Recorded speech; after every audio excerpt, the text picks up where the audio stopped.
सत्य घटना, सत्य की तहता। तो एकदम ऐसा विकराल शरीर, काल जो है बहुत लंबा शरीर, जैसे 2 मंजिल के बराबर एक व्यक्ति है उसके, जैसे इतने 2 सींग भी हैं उसके। और मेरी तरफ दौड़ा, एक बड़ा सा गेट खोलता है, गाय को ऐसे घुमा के मार देता है सुमरन कर। तो वो कह रही है मर गई गाय, में गाय नहीं मर गई। फिर मैं सतनाम का सुमरन करने लगी हूँ। जैसे ही मैं सतनाम का सुमरन करने लगी हूँ तो वो ना एकदम मेरी तरफ देखता है, फिर एकदम झुक के ऐसे पलक झुका लेता है और वो चला जाता है। कबीर परमात्मा मेरे घर पर खुद आए थे, दंडवत कर रहे थे। मैं कह रही आप जो भी हो मेरे गुरुजी से पैर मत लगाना, क्योंकि मेरे लिए मेरे गुरु से बढ़ के कोई देव और परमात्मा नहीं है। मैं तो केवल गुरुजी को ही जानती थी। तो वो एकदम हाथ जोड़ के खड़े हो गए और रोने लगे। मैं कह रही हूँ आप कहाँ से आए हो, रो क्यों रहे हो आप, मुझे ये बताओ आप क्यों रो रहे हो। आज की चमत्कारिक सत्य घटना है हरियाणा की रहने वाली भक्तमती विमलेश दासी की। विमलेश जी बताती हैं कि जब से उन्होंने संत रामपाल जी महाराज से नाम उपदेश लिया है, तभी से उनके जीवन में अद्भुत घटनाएं घटने लगी हैं। लेकिन एक समय ऐसा आया जब प्रारब्ध के अनुसार उनकी मृत्यु होना तय थी और उन्हें पिछले कुछ दिनों से ये आभास भी होने लगा था कि कुछ बहुत बड़ा और भयानक घटने वाला है। और फिर वो दिन आया। विमलेश जी अचानक गंभीर रूप से बीमार हो गए। उनका मन विचलित था, शरीर में अजीब हलचल थी। और एक दिन काल ब्रह्म स्वयं विकराल रूप धारण करके विमलेश दासी के घर में प्रवेश करता है। लेकिन संत रामपाल जी महाराज द्वारा प्रदान की गई सत भक्ति के प्रभाव से वो भक्तमती विमलेश को कोई हानि नहीं पहुंचा सका। और जब विमलेश जी पर उसका गुस्सा नहीं चल पाता तो वो आंगन में बंधी एक गाय को मार देता है। ये देख विमलेश जी और उनकी बहन भयभीत हो जाती है और सदगुरु रामपाल जी महाराज का दिया हुआ मंत्र सतनाम का जाप करने लगती है। और जैसे ही भक्तमती विमलेश ने सतनाम का सुमिरन शुरू किया, तभी काल ब्रह्म विमलेश दासी के सामने अपना सिर झुका देता है। सही तो बहुत ज़्यादा घबराहट हो रही थी मुझे, और 1-1.5 महीने से आंख भी फड़क रही थी। तो वो तो यहाँ के ये संकेत हैं, जो परमात्मा के शरण में आने के बाद तो ये कुछ नहीं है। तो मैं कह रही थी मालिक ये क्या है, कुछ मेरा मत ध्यान इसी पर रहता है, कुछ अहित न हो जाए परमात्मा पर, कुछ अहित न हो जाए। तो मैं यही सोचती रहती मालिक यहाँ से मेरा ध्यान हटाओ। तो एकदम ऐसा विकराल शरीर, काल जो है बहुत लंबा शरीर, जैसे 2 मंजिल के बराबर एक व्यक्ति है उसके, जैसे इतने 2 सींग भी हैं उसके। और मेरी तरफ दौड़ा, एक बड़ा सा गेट खोलता है, गाय को ऐसे घुमा के मार देता है। तो मेरी एक और बहन है उपदेशी, मैं उसको बोल रही हूँ कि सुमरन कर सुमरन कर। तो वो कह रही है मर गई गाय, में गाय नहीं मर गई। फिर मैं सतनाम का सुमरन करने लगी हूँ। जैसे ही मैं सतनाम का सुमरन करने लगी हूँ तो वो ना एकदम मेरी तरफ देखता है, फिर एकदम झुक के ऐसे पलक झुका लेता है और वो चला जाता है। बंदी छोड़ ने मुझे उस काल से भी बचा लिया। उस दिन निश्चित ही मेरी मौत थी, पर मैं समझ रही थी कि हमारे घर कोई आने वाला है संकट, क्योंकि 1.5 महीने से मैं ऐसे ही सोचती थी। पर परमात्मा ने मुझे उस दिन बचा लिया। बंदी छोड़ सतगुरु रामपाल जी महाराज। ये ऐसा चमत्कार तभी हो सकता है जब किसी के साथ पूर्ण परमात्मा की शक्ति विराजमान हो। कुछ ही दिन बाद विमलेश जी को एक और अलौकिक अनुभव होता है। उनके घर एक बहुत विशाल शरीर वाला तेजस्वी पुरुष आता है, विमलेश से बात करता है और उन्हें देखता है और रोने लगता है। विमलेश जी भावुक हो उठती है, लेकिन वो उस तेजस्वी पुरुष को पहचान नहीं पाती।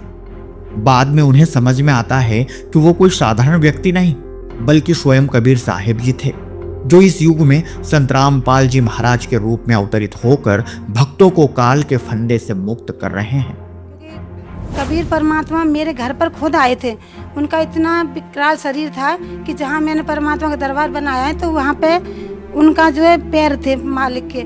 और जो मैं ऐसे हमारा बेड पड़ा है तो वहाँ मैं बैठी थी, तो उन्होंने ऐसे करके हाथ जोड़ के दंडवत कर रहे थे। मैं कह रही आप जो भी हो मेरे गुरुजी से पैर मत लगाना, क्योंकि मेरे लिए मेरे गुरु से बढ़ के कोई देव और परमात्मा नहीं है। मैंने कभी साहब को नहीं पहचाना, मैं तो केवल गुरुजी को ही जानती थी। तो वो एकदम हाथ जोड़ के खड़े हो गए और रोने लगे। मैं कह रही हूँ आप कहाँ से आए हो, रो क्यों रहे हो आप, मुझे ये बताओ आप क्यों रो रहे हो। तो आए कहाँ से हो, तो वो कह रहे कि मैं तो 16 संग की दूर से आया हूँ। मैंने कहा आप इतनी दूर से बिना रिजर्वेशन कैसे आ सकते हो, कि हम तो ऐसे ही आते हैं। तो मैं कहा आप रो क्यों रहे हो, मैं भी बहुत तेज़ रोने लगी उनके साथ कि अच्छा तो मैं जा रहा हूँ। मैं कहा आप कब आओगे। उन्होंने मुझे कुछ कहा है कि मैं कब आऊँ, पर मैं समझी नहीं वो क्या बोले।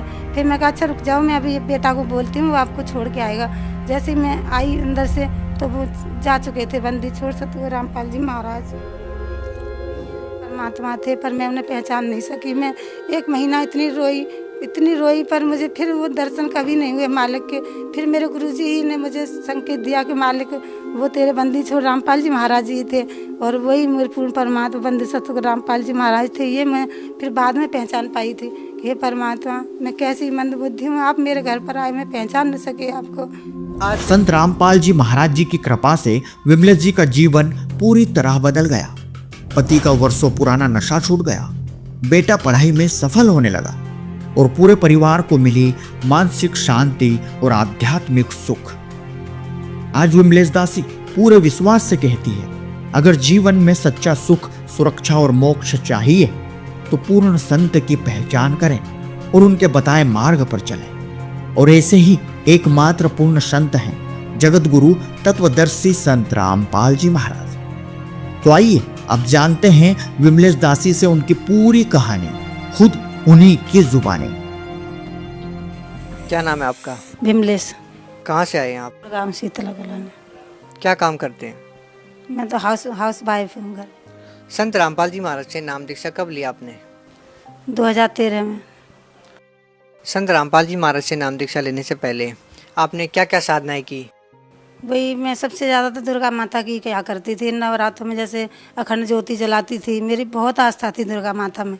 तो एक बार मैं वहाँ पे गई थी मनसा देवी, मेरे भैया कह रहे थे कि यहाँ पे ना सब इच्छाएं पूरी होती हैं, जो मांगना है मांग ले।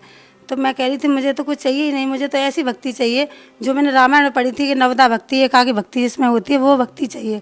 तो मैंने कहा कि ये माँ, तू अगर इच्छा पूरी करती है तो मुझे वो भक्ति दे जिससे मोक्ष की प्राप्ति हो, और मैं इधर उधर कोई भटकूँ न, कभी माता पे, कभी कहीं कहीं भैरव पूजो, कहीं कोई पीर पूजता है, कुछ पूजता है, ये सब मुझे, मैं तंग आ चुकी हूँ, मुझे एकाकी भक्ति दो माँ।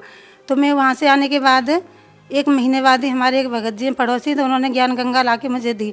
तो मैंने उसमें जैसे ही ज्ञान पढ़ा, उसमें लिखा था कि मतलब सत्संग आता है साथ उस पर चैनल पे। तो मैंने 2-3 दिन देखा तो नहीं मिला, फिर मैं बहुत ही रोने लगी, हे मालिक मुझे भी जुड़ना है आपसे, मुझे कुछ रास्ता दिखाओ। तो मैं रोज़ देखती, तो एक दिन अचानक ही लग गया शायद चैनल पे और सत्संग मुझे मिला। मैंने जैसे ही गुरु जी को देखा, बंदी छोड़ सतगुरु रामपाल जी को, तो मुझे ऐसा लगा, हे मालिक तुम कहाँ बैठे थे, मैं तो बचपन से तुम्हें इतनी ढूंढ रही थी, तुम कहाँ बैठे थे परमात्मा। उनकी बाणी में इतनी दया, इतनी करुणा थी कि मैंने इतने संतों को देखा, मतलब ऐसे भाव, इतनी दया करुणा किसी के पास नहीं थी। मैंने कहा ये तो संत नहीं हो सकते, ये ऐसा संत हो ही नहीं सकता, ये तो परमात्मा ही है। मालिक मुझ पर भी दया करो, मेरे घर में भी आपके नाम की ज्योत चले, दया करो परमात्मा। फिर ऐसे ही करके मैं बहुत दिन, 1 साल तक सत्संग सुनती रही। 3 बार आश्रम में भी आई, पर मैंने नाम नहीं लिया क्योंकि हमारे गुरु जी दूसरे थे पहले। तो मैं सोच रही थी ऐसे इन गुरु को कैसे छोड़ूं, पर परमात्मा रोती रही, ऐसे ही मालिक कुछ दया करो। एक दिन मेरी प्रेरणा हुई, कुछ भी हो मैं अब नाम लेकर ही आऊँगी। फिर मैं वहाँ पे गई, मैंने अपने गुरु जी से आज्ञा कैसे लूँ, उन्हें बिना कैसे छोड़ूँ, मैंने कहा मैंने को नहीं लेनी आज्ञा। मैं ऐसे ही अपना गई और मैंने फॉर्म भरवा, नाम लिया, पूरे मेरी बेटियों ने, सब ने। तो उस दिन से मालिक की शरण मुझे मिली, बंदी छोड़। संत रामपाल जी महाराज की शरण में आने के बाद आपको क्या लाभ मिले? उनकी शरण में आने के बाद सबसे पहले तो मुझे ये मिला कि मैं उस भक्ति के लिए तड़पती थी, जो भक्ति मतलब करने से मोक्ष की प्राप्ति होती है। क्योंकि मुझे कोई दुख नहीं था, मुझे परमात्मा के साथ सब कुछ सुख पहले से ही थे, पर मैं तो उस भक्ति से बचपन से तड़प रही थी। वो भक्ति मुझे मिली और मेरा पूरा परिवार भक्ति में आया। मालिक ने, मुझे कोई भरोसा नहीं था कि मेरे भगत जी तो नशा करते थे और वो सब कुछ इतने अमाल करते थे कि मैं कैसे अकेली भक्ति कर पाऊँगी ऐसे माहौल में। पर परमात्मा ने ऐसी रजा करी, पहले उनको ही शरण में लिया। पर वो नाम लेने के बाद भी एक दिन वो गुटखा मैंने खाते हुए देख लिया, मैं रोई, है मालिक ऐसे तुम तो कहते हो जानबूझ सांची तजा करे झूठ से ने जाकी संगत है प्रभु स्वप्न में भी ना दे। पर मैं ऐसे संत ऐसे व्यक्ति के साथ रह रही हूँ, मेरी कैसी भक्ति होगी, मालिक दया करो। तो मालिक एक दिन आए मेरे घर पे, ऐसे बैठे हुए थे, तो मैं कह रही हूँ कि वो बीमार मेरे भगत जी हैं। तो कोई कह रहे झाड़ा लगवा, मैं कि झाड़ा तो मैं नहीं लगवा सकती हूँ क्योंकि मैं तो बंदी छोड़ के रामपाल जी महाराज की शरण में आ चुकी हूँ।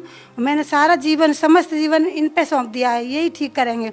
तो गुरु जी ने मुझे तिरवाचा भरवाई। मैंने कहा हाँ मालिक आप ही हो, जो भी करो चाहे आप ही करोगे। तो गुरु जी हंस गए। फिर मैं समझ गई। फिर उन्हें 1 साल तक उन्होंने ऐसे ही करते रहे, कभी छोड़ देते, कभी खाने लग जाते। तो फिर दोबारा नाम दान शुद्ध करवाया उन्होंने। उसके बाद वो आज बिल्कुल नशा दारू कुछ नहीं पीते हैं और बंदी छोड़ के ऐसी दया हुई है कि आज इतने अच्छे हो गए हैं वो कि हर समय सेवा के लिए तैयार रहते हैं। और मैं बोलूँ न बोलूँ वो भी खुद तैयार रहते हैं, न ड्यूटी की परवाह न कुछ। कहते हैं अब तो भक्ति करनी है, केवल मालिक रजाए और खूब ऐसी रजाए कि हर सब कुछ ठीक है मेरे घर में मालिक की दया से। और अभी जो है मेरा बेटा का एडमिशन हो गया, मैसूर में हो गया था, तो वो बहुत परेशान हो रहा था कि मैं इतनी दूर कैसे रहूँगा, वहाँ पे कोई जानता नहीं है मुझे और मैं कैसे कर पाऊँगा वहाँ पे।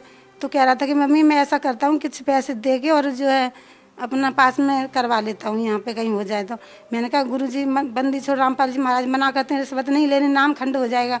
तो वो फिर मैंने कहा मालिक ये तो डगमगा रहा है भक्ति में, कुछ राह दिखाओ, आप इसका करो नहीं तो इसका नाम खंड हो जाएगा। तो परमात्मा ने मुझे बताया कि चिंता मत कर, इसका एडमिशन यहीं पंजाब में हो गया है। तो मैंने बताया उसे कि बेटा तेरा हो गया है तो चिंता मत कर, पंजाब में। बोला नाम तो बताओ मम्मी कहाँ हुआ है, कौन सी जगह। मैंने कहा नाम माल बताएंगे। तो उसको थोड़े भाई सुबह 10-11 बजे ही फ़ोन आ गया कि तेरा अमृतसर में हो गया है एडमिशन। तो उसको बहुत खुशी हुई और बच गया उससे डोनेशन वगैरह देने से। तो मैंने मालिक बंदी छोड़ सब कुछ करते हैं। और अभी जो है एक दिन मैं ऐसे ही बीमार हो गई थी, तो बुखार ही था मतलब नॉर्मल सही, तो बहुत ज़्यादा घबराहट हो रही थी मुझे और 1-1.5 महीने से आंख भी फड़क रही थी। तो वो तो यहाँ के ये संकेत हैं जो परमात्मा के शरण में आने के बाद तो ये कुछ नहीं है। तो मैं कह रही थी मालिक ये क्या है, कुछ मेरा ध्यान इसी पर रहता है, कुछ अहित न हो जाए परमात्मा पर, कुछ अहित न हो जाए। तो मैं यही सोचती रहती मालिक यहाँ से मेरा ध्यान हटाओ। तो एकदम ऐसा विकराल शरीर, काल जो है बहुत लंबा शरीर, जैसे 2 मंजिल के बराबर एक व्यक्ति है उसके जैसे, इतने 2 सींग भी हैं उसके। और मेरी तरफ दौड़ा, एक बड़ा सा गेट खोलता है, गाय को ऐसे घुमा के मार देता है। तो मेरी एक और बहन है उपदेशी, मैं उसको बोल रही हूँ कि सुमरन कर सुमरन कर। तो वो कह रही है मर गई गाय, में गाय नहीं मर गई। फिर मैं सतनाम का सुमरन करने लगी हूँ। जैसे ही मैं सतनाम का सुमरन करने लगी हूँ तो वो ना एकदम मेरी तरफ देखता है, फिर एकदम झुक के ऐसे पलक झुका लेता है और वो चला जाता है। बंदी छोड़ने मुझे उस काल से भी बचा लिया। उस दिन निश्चित ही मेरी मौत थी, पर मैं समझ रही थी कि हमारे घर कोई आने वाला है संकट, क्योंकि 1.5 महीने से मैं ऐसे ही सोचती थी। पर परमात्मा ने मुझे उस दिन बचा लिया, बंदी छोड़ सतगुरु रामपाल जी महाराज ने। बहन जी ऐसा कहा जाता है कि गुरु नहीं बदलना चाहिए। पहले आपने गुरु बना रखे थे, अब आपने संत रामपाल जी महाराज को गुरु बना लिया है, तो आप क्या कहना चाहेंगे इस बारे में? गुरु जी कहते हैं कि गुरु पान पीवे छान के, गुरु बनावे जान के। और फिर हमारा तो ये है कि जो आपने जो पहले गुरु बनाया था वो जान के नहीं बनाया क्या? वो जान पर ज्ञान तो अब हुआ ना, पहले तो जानते नहीं थे। पहले तो ये था कि नाम लेना जरूरी है, इतना पता था बस कि नाम से मोक्ष प्राप्त होता है। जो हम ये पूजा पाठ जो भी करते हैं दान वगैरह, ये बिना गुरु के लगता नहीं है, तो इसीलिए हमने नाम लिया था। पर अब जब गुरु जी का ये सत्संग सुनने के बाद, नाम तो बाद में लिया, सब बात पहले ही समझ आ गई कि ये गुरु मतलब हमारे ठीक नहीं है। भगत समाज को क्या संदेश देना चाहते हैं? भगत समाज से मैं यही संदेश देना चाहती हूँ कि बंदी छोड़ सतगुरु रामपाल जी महाराज ही पूर्ण परमात्मा हैं, जो कबीर साहब के रूप में आए हुए हैं। और उनसे नाम दीक्षा लो और कल्याण कराओ। क्योंकि कबीर परमात्मा मेरे घर पर खुद आए थे, उनका इतना विकराल शरीर था कि जहाँ मैंने परमात्मा का दरबार बनाया है तो वहाँ पे उनका जो है पैर थे मालिक के। और जो मैं ऐसे हमारा बेड पड़ा है तो वहाँ मैं बैठी थी, तो उन्होंने ऐसे करके हाथ जोड़ के दंडवत कर रहे थे। मैं कह रही आप जो भी हो मेरे गुरु जी से पैर मत लगाना, क्योंकि मेरे लिए मेरे गुरु से बढ़ के कोई देव और परमात्मा नहीं है। मैंने कभी साहब को नहीं पहचाना, मैं तो केवल गुरु जी को ही जानती थी। तो वो एकदम हाथ जोड़ के खड़े हो गए और रोने लगे। मैं कह रही हूँ आप कहाँ से आए हो, रो क्यों रहे हो, आप मुझे ये बताओ आप क्यों रो रहे हो, तो आए कहाँ से हो? तो वो कह रहे कि मैं तो 16 संग की दूर से आया हूँ। मैंने कहा आप इतनी दूर से बिना रिजर्वेशन कैसे आ सकते हो, कि हम तो ऐसे ही आते हैं। तो मैं कहा आप रो क्यों रहे हो? मैं भी बहुत तेज़ रोने लगी उनके साथ कि अच्छा तो मैं जा रहा हूँ। मैंने कहा आप कब आओगे? उन्होंने मुझे कुछ कहा है कि मैं कब आऊँ, पर मैं समझी नहीं वो क्या बोले। फिर मैं कहा अच्छा रुक जाओ, मैं अभी बेटा को बोलती हूँ, वो आपको छोड़ के आएगा। जैसे ही मैं आई अंदर से तो वो जा चुके थे, बंदी छोड़ सतगुरु रामपाल जी महाराज परमात्मा थे, पर मैं उन्हें पहचान नहीं सकी। मैं 1 महीना इतनी रोई, पर मुझे फिर वो दर्शन कभी नहीं हुए मालिक के। फिर मेरे गुरुजी ही ने मुझे संकेत दिया कि मालिक वो तेरे बंदी छोड़ रामपाल जी महाराज जी थे, और वही मेरे पूर्ण परमात्मा बंदी सतगुरु रामपाल जी महाराज थे। ये मैं फिर बाद में पहचान पाई थी कि हे परमात्मा मैं कैसी मंदबुद्धि हूँ, आप मेरे घर पर आए, मैं पहचान न सकी आपको। आज जबकि संत रामपाल जी महाराज जेल में हैं, हम देखते हैं कि संत रामपाल जी महाराज जी के जितने भी शिष्य हैं उनका भाव संत रामपाल जी महाराज जी के प्रति जो का त्यों बना हुआ है। आप लोगों का संत रामपाल जी महाराज के प्रति कैसा भाव है? हमारा तो ऐसा स्वभाव है संत रामपाल जी महाराज में कि जैसे मछली पानी के बगैर नहीं जी सकती ना, हम अपने गुरुजी के बगैर नहीं जी सकते। क्योंकि हमारे गुरुजी ने हमें इतना सुख दिया है, इतना सुख दिया है कि शराब दारू गुटखा छुड़वा दिए, और जितने और कुछ ऐसे अनुभव हैं कि सब यहाँ पे नहीं बता सकते हैं। पर ऐसे गुरु को हम कैसे छोड़ सकते हैं? हमारे गुरुजी का तो अंतिम सांसों तक हमारा विश्वास नहीं छूटेगा। आपका भाव संत रामपाल जी महाराज में कैसा है? हमारा संत रामपाल जी महाराज में ऐसा ही है विश्वास कि जैसे जल के बिना मछली तड़पती है, वैसे ही हम अपने गुरुजी के बिना नहीं जी सकते। हमारे गुरुजी हमारी श्वासों के आधार हैं, हम उनके बगैर नहीं रह सकते। और जो भी दुनिया कुछ भी कहे चाहे कि गुरुजी ऐसे हैं वैसे हैं, हम तो वहाँ पर रहे थे, हमने तो अपनी आँखों से देखा है परमात्मा को।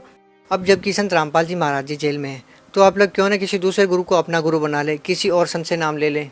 कैसे बना सकते हैं? अब तो हमें किसी दूसरे गुरु जी क्या, किसी परम ब्रह्मा विष्णु महेश इन तक को अच्छा नहीं लगता। ये हमें दर्शन है तो भी अच्छा नहीं लगता। हमारे नहीं, गुरु तो बनाना होता है, किसी को भी गुरु बना ले सकते गुरु जी, क्योंकि गुरु और कोई संपूर्ण गुरु है ही नहीं। अब तो हमें कुछ दिखाई ही नहीं देता, क्योंकि अब सच्चा ज्ञान ही ऐसा हो गया है कि अब कोई गुरु है ही नहीं धरती पर।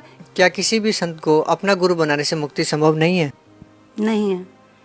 मतलब गुरु जी तो सच्चा गुरु जो होता है, जो सच्चा ज्ञान देता है, उसी से मुक्ति संभव है।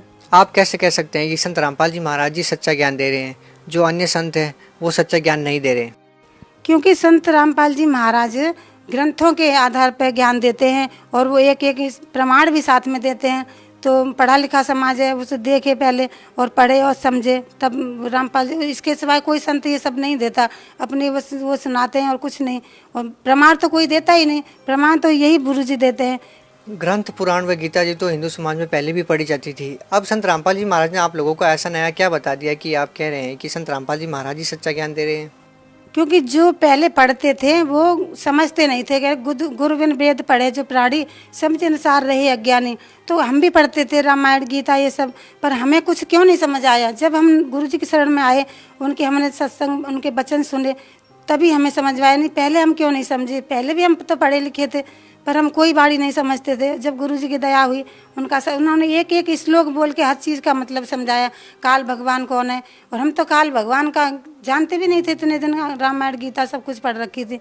और बंदी छोड़ पर सतगुरु रामपाल जी महाराज ने एक एक चीज़ की कि तीन ब्रह्मा है, तीन, हम तो यही नहीं जानते थे कि ब्रह्मा विष्णु महेश के सिवाय कोई और भी देवता है। पर उन्होंने ये सब कुछ बताया, तो उनके ही बताने के मारे। एक बात से तो लोग भी बहुत हैरान है कि जो संत रामपाल जी महाराज के शिष्य हैं, उन लोगों को वेदों का, गीता जी का, कुरान का, बाइबल का, जितने भी सदग्रंथ हैं, उनकी बहुत गहरी जानकारी है। कैसे संभव है? कैसे समय गुरु जी हमारे सारे वेदों को खोल के, एक एक वेद को खोल के श्लोक नंबर सब कुछ बताते हैं। पहले तो हमें कुछ जानकारी नहीं थी, पर परमात्मा बंदी छोड़ ने हमें ऐसी जानकारी दे दी है कि मतलब ज़्यादा ज्ञान तो नहीं है हमें, पर फिर भी हम कोई अगर हमसे पूछ सकता है तो बता सकते हैं। इतना जानकारी उन्होंने दी है वेदों के खोल कर। कोई संत ऐसा दे ही नहीं सकता कोई इसके सिवाय। तो अब यदि कोई संत रामपाल जी महाराज से नाम दीक्षा लेना चाहे, तो वो संत रामपाल जी महाराज से कैसे जुड़ सकता है? क्योंकि संत रामपाल जी महाराज तो जेल में हैं। वो हम तो परमात्मा ने ऐसी दया कर दी है कि मतलब ये बुक सेवा भी हो रही है जगह जगह। अपने ज्ञान गंगा पुस्तक ले सकते हो। टीवी मतलब हरियाणा न्यूज़ भी सुबह उस पर भी सत्संग शुरू कर परमात्मा ने कर दिया है। और शाम को भी आता है 7:15 बजे से 9 बजे तक सत्संग सुनो और परमात्मा से मतलब नाम दीक्षा लो और अपना कल्याण कराओ। संत रामपाल जी महाराज के जेल में जाने के बावजूद भी लाखों लोग आप लोगों की संस्था से जुड़ रहे हैं, कैसा लगता है? बहुत खुशी होती है, पर वो सब ज्ञान के आधार, जो पुण्यकर्मी है ना, वो ज्ञान के आधार पर जैसे ही सत्संग सुनते हैं तो वो परमात्मा को ढूंढने लगते हैं, तलाशते हैं कि कहाँ परमात्मा मिले। और जैसे सत्संग सुनते हैं उनको पता चलता है, दौड़ के आते हैं मालिक की शरण में। चलिए आखिरी सवाल आपसे पूछते हैं कि संत रामपाल जी महाराज से नाम दीक्षा क्यों ली जाए? क्यों ली जाए? क्योंकि यहाँ के सिवाय कहीं तुम कहीं भी भटकते रहो, मोक्ष की प्राप्ति नहीं हो सकती। न यहाँ इस लोक में सुख मिलेगा न परलोक में सुख। पर आप इस बात का दावा कैसे कर सकते हैं कि संत रामपाल जी महाराज से नाम दीक्षा लेने के बाद ही मोक्ष होगा? क्योंकि वो सच्चे नाम जो देते हैं, नामों से मोक्ष की प्राप्ति होती है। इस बात का निर्णय कैसे करें कि जो नाम संत रामपाल जी महाराज देते हैं वही सत्य है, बाकी जो संत नाम दीक्षा देते हैं वो सही नहीं है? इस बात का निर्णय भक्त समाज कैसे करे? क्यों कैसे करे? वो सत्संग सुने पहले तो, क्योंकि वो सत्संग में हर एक चीज़ का अपने हिसाब से ऐसे समझाते हैं। सत्संगों के माध्यम से तो ये भी कह सकते हैं कि अपनी अपनी डपली, अपना अपना राग। तो आप संत रामपाल जी महाराज को सही साबित कैसे कर सकते हैं? कैसे कर, सब अपनी ढपली बेशक बजाते हैं, पर जो रामपाल जी महाराज एक एक शब्द ऐसे बताते हैं कि कोई छोटा बच्चा भी समझ सके। और उन्होंने सतनाम सतनाम सब कहते हैं। पहले जो हम नाम लेते तो सतनाम सतनाम जपते रहो ये बताते, पर उसका सतना है क्या चीज़ वो कोई नहीं जानता, वो हमारे गुरुजी ने हमें बताई। क्या जो नाम दीक्षा संत रामपाल जी महाराज आपको देते हैं वह किसी शास्त्र में प्रमाणित है, या जिन संतों ने महात्माओं ने परमात्मा को पाया क्या वही भक्ति विधि संत रामपाल जी महाराज आपको देते हैं? हाँ, जो कभी परमात्मा स्वयं आते हैं तो कुछ संत हैं जैसे गरीबदास जी महाराज हैं और दादू जी हैं, नानक जी हैं, और ये जो है कई और संत हैं, ये भी दादू साहब गीसा साहब जी हैं, सबको नाम परमात्मा कभी साहब ने खुद दिया और इन्हीं नामों की भक्ति करी और मोक्ष की प्राप्ति करी थी उन्होंने। तो वो हमें जानकारी हुई है तो हम भी इसी नाम से मोक्ष की प्राप्ति करेंगे अगर मर्यादा में रह के। तो आप लोगों का कहना है कि आपके गुरुदेव संत रामपाल जी महाराज आपको वही नाम देते हैं जो कबीर साहब ने गुरु नानक देव जी को, दादू जी को, संत गरीबदास जी महाराज आदि महात्माओं को दिया। हाँ, वही नाम दे रहे हैं हमारे गुरुजी, क्योंकि वो हमें बताते हैं कि यही नाम सबने जाप किया था, तो वो प्रमाण भी देते हैं इस बात का, तो हमें पता है इसी नाम से मोक्ष की प्राप्ति होगी और हमें इसीलिए इस भक्ति को करते हैं। बहुत बहुत धन्यवाद आपका साहेब। सत्य घटना, सत्य की तह तक।